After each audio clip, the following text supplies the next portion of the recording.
Thundersport Plus at Anglesey. It's the GP1s. Steve's on the grid. Race 2 then of this Thundersport Plus show here on Motors TV. The GP1s are ready to roll. Michael Robertson is looking to get the better of Phil Crowe in this one. Just going to go to the second and third row. You can see here Angelo De Rosa, Pete Baker, the 2009 GP1 champion. And also, don't forget about the Super Twins, number 38 there, Scott Adam, getting very, very close and tasty and personal with 77 defending champion Lee Reevely. Thanks, Steve. Yes, the wind there attacking the bikes, also attacking the microphone. Apologies for that, but there's Sid at the front. We're ready to roll with the second race for the GP1s. It's watch the lights time.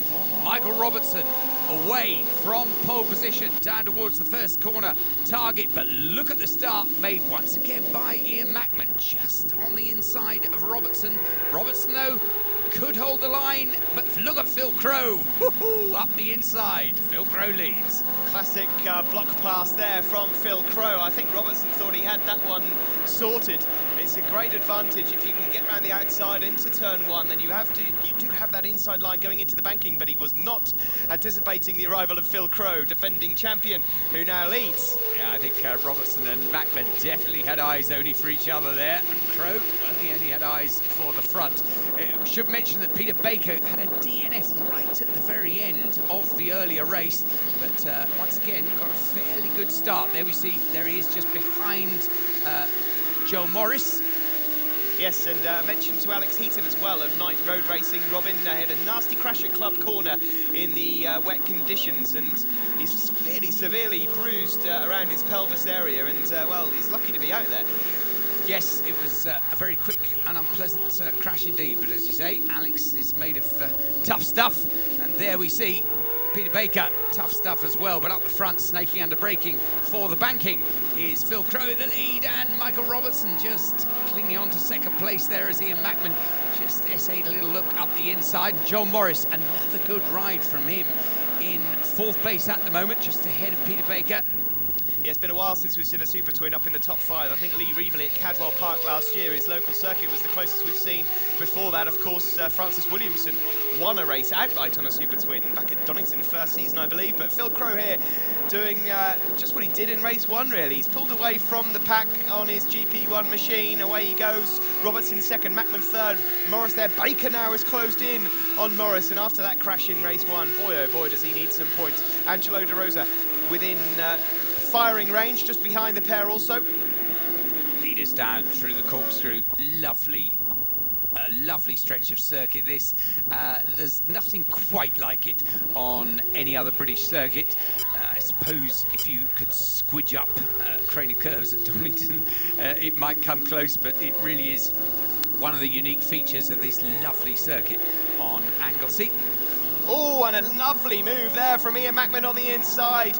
Michael Robertson only left a couple of inches there, ran a little bit wide, and Ian Mackman said, thank you very much, that's all I need. He moves up into second position, does Mackman. Can he make a chase now for Phil Crowe, who was race one runaway leader? A little bit further behind, I can tell you, Jamie Wilkins is making good progress. Peter Wilson, Jenny Tinmouth, Buckley, Lewis, Scott Adam is once again ahead of Lee Reevely in the Super Twin battle for second and third. Yes, good tussle between the two of them, but of course, Joe Morris is right up here with the overall leaders and well away at the head of the Super Twins. But Michael Robertson, really stylish rider. There we see Lee Reevely. Lee having this tussle with Scott Adam.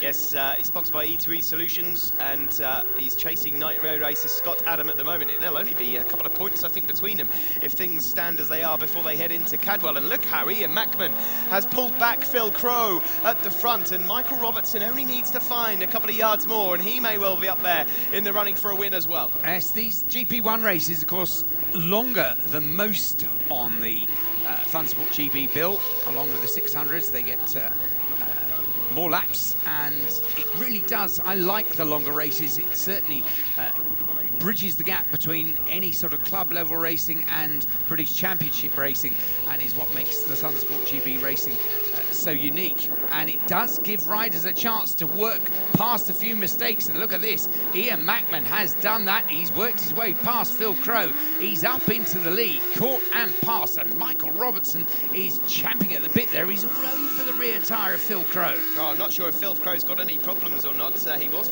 posting some lap times in the 109s. He's fallen into the 110s now, and as a result, he's moved down to third, and this would only put a handful of points between Mackman and Crow for the overall title. And of course, Ian Mackman will be making his way over to the TT soon. There's Jamie Wilkins going through just ahead of Jenny Tinmouth, and then there's Scott Adam. No, that's Alex Eaton, yep.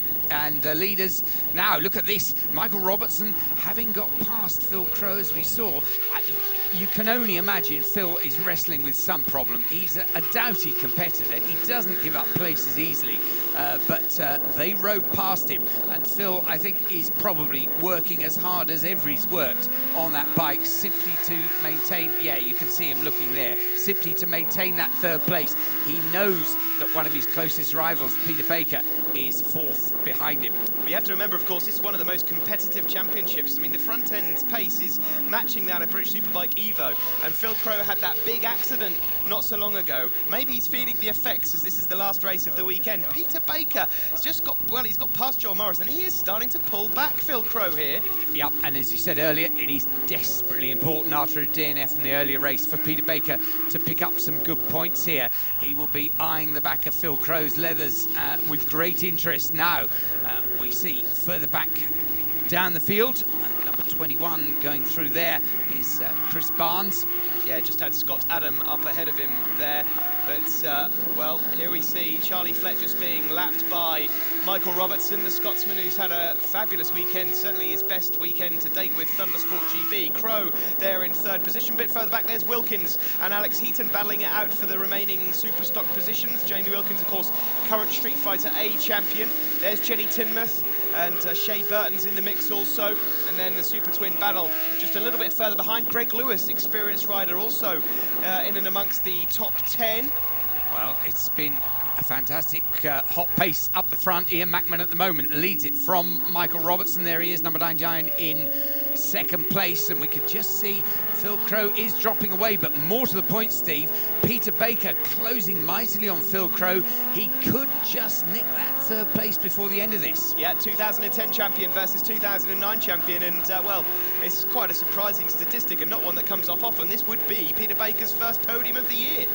Yes, indeed. There we see Jenny Tinmouth chasing hard there, and she's been in good spirits this weekend, Steve. She's really enjoying herself out there in GP1 and getting some much-needed miles under her belt.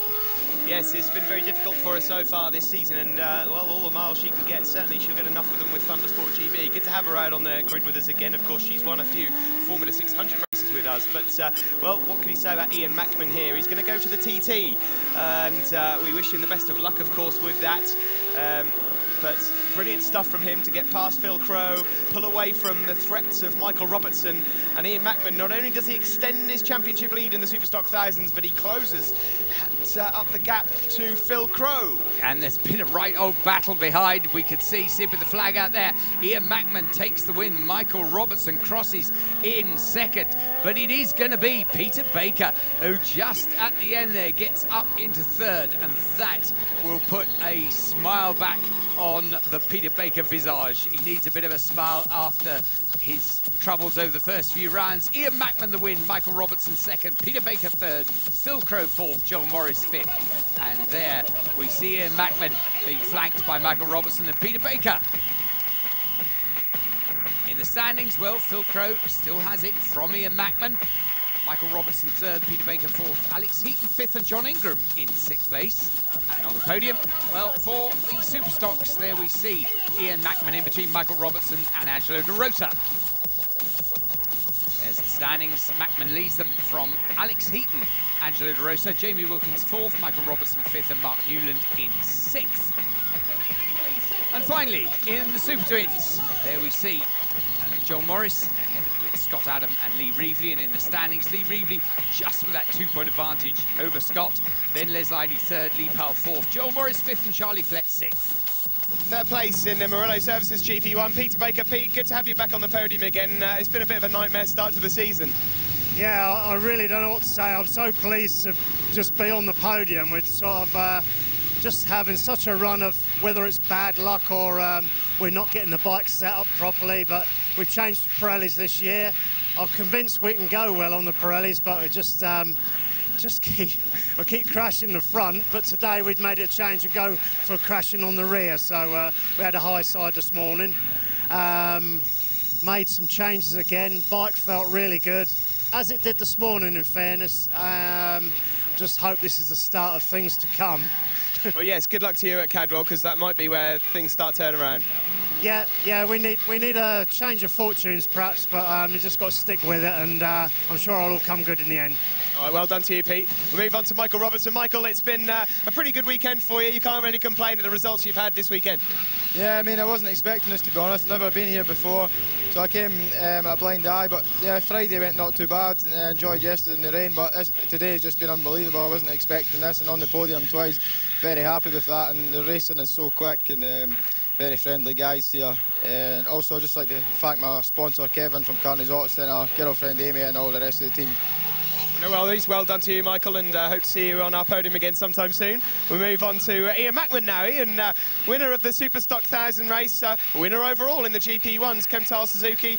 You must be pretty happy with that. Yeah, really pleased, to be honest. Yeah, really, I've been struggling a little bit with setup all weekend, and really just found something in this last race, which sounds bad because it's more or less my local track. So, yeah, really pleased. It's just put me in good stead for the TT. I'm in one piece, the bike's in one piece, and you know, 2.5 weeks we're on the boat. So, absolutely made up with the race. Really struggled early on. Pushed my way through, got to the front and stuck my head down. You've got a good crowd here to cheer you on this weekend. Yeah, I have. Yeah, well, like I say, we've been a sort of local track. A couple of sponsors are down at Kemtile, In Front Motorcycles. A couple of new lads, John and Howard Tippin, just come on board this year. Hell Performance, Quill Exhaust, RLR Motorsport.